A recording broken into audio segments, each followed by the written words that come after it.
Mga S-Friend, tingnan nyo to, oh.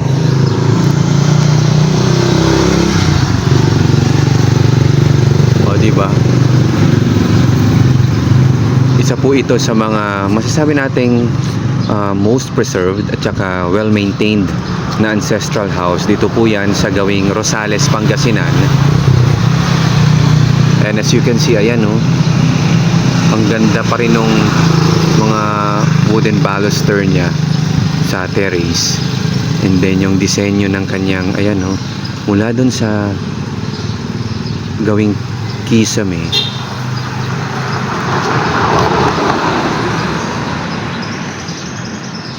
Oh, di ba? Grabe yung detail niya. Tapos pati yung wooden panel na, ayan, oh, talagang inukit ng maigi.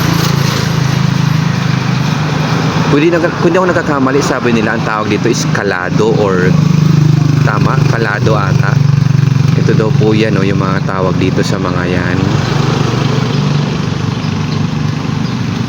Oh, di ba? Pero in fairness, ang ganda kahit medyo broken na yung banda dun, no? Pero yung pagdating dito sa may gawing kisame, yan, oh, ang ganda pa rin.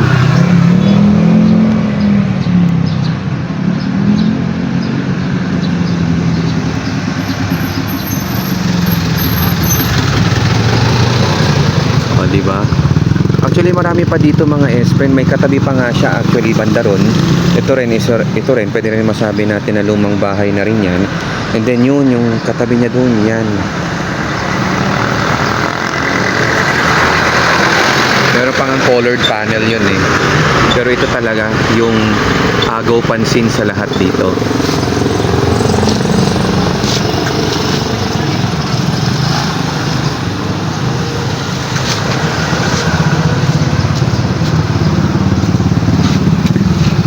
Oh, di ba?